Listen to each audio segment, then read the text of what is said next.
This is a decoration I've been using on my bowls for a long time. I actually made prototypes of these beading tools and been using them for a long time. This is a very quick decoration, and it's been very popular. It's one of those things that just kind of highlights the outside of your bowl. This is not a bowl that I'm very proud of, but I keep it around here. The thing, I kind of like the bowl. It's a nice piece of wood. This is straight madrone that we get out here in the Northwest, but I messed up right here at the foot. You see how this tucks in really fast? I didn't leave enough wood down there. Sometime maybe I'll cover that in another video or something, how not to do that. It's a bad thing there. Okay, we got another piece of madrone burl here. I'm going to show you how I do that decoration.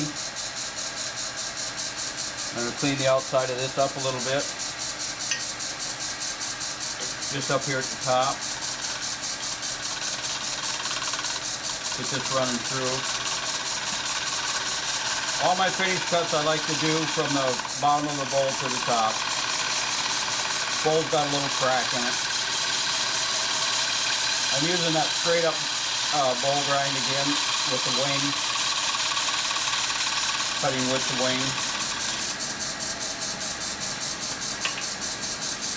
I'm gonna knock this point off right here so I don't cut myself. You can kind of see the finish we get off of that. You can control that cut. Okay, so what I'm going to do here is just take a pencil and I'm looking at the bowl, kind of the size of the bowl, how large I want that design. And that can vary. I could change that as I go through it. I could change my mind. But this gives me some sort of a look of what it's going to be. I'm going to guess I want it about right there.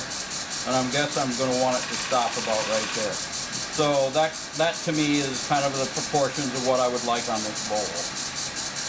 So what I'm going to do is use the 3/16, if I can find it again. That's the 1/8.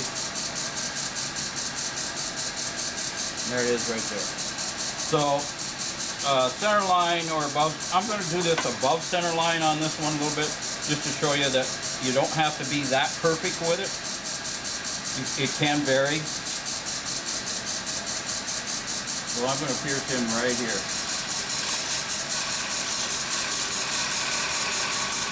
I'm using this one, the 3/16. On this size of bowl, I probably would have used the 1/8 because this is a smaller bowl.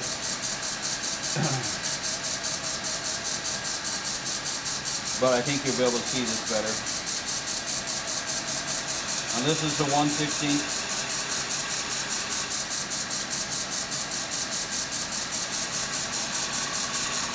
Got to concentrate here a little bit, which is hard for me to do. 3. That's number 4.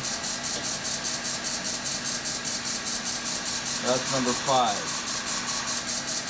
I'm a bit of an odd person, so I like to go in odd numbers. So I'm at 5 right now, but I think I want it a little bit wider. This is one of those decisions I just make on the go. So that's 6. That would be 7. I would switch back to the 3/16.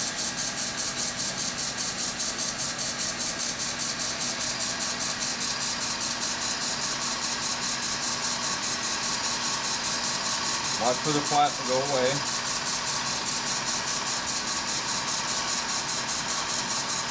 There it is.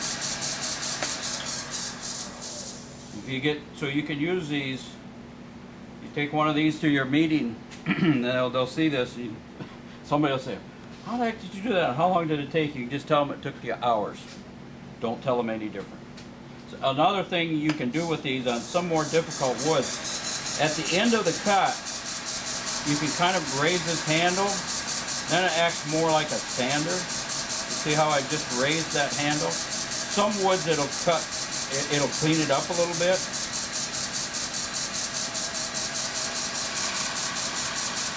See how I raised the handle? Really a light touch. What I don't like now is I don't like this really hard edge right here. It's kind of really sharp with the hand, against the hand. And when you hold this bowl and when you feel it, you'll feel that. So I'm going to take this little teardrop tool and I'm going to take that off right now.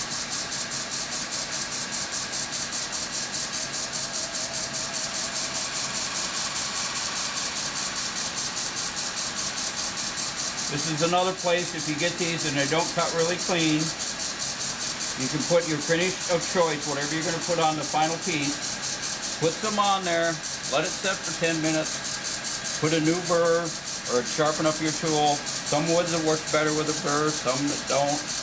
I can't really tell you that. You just got to play with that particular piece of timber. Let it set for 10-15 minutes. I don't know exactly what it does, but it seems to work a little bit better.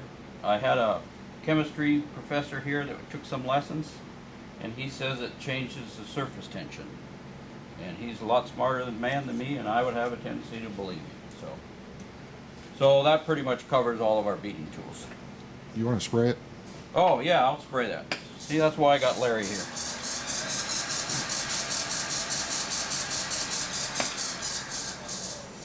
Speed of the lathe doesn't really matter. You know, I don't know, 900 to 1,000, something like that. You have to play with that at home, and I can't make all the decisions for you. You got to work on them yourself. So. Pretty piece of timber. There's some more of that bad stuff. So. Anyway, that covers that. Thank you.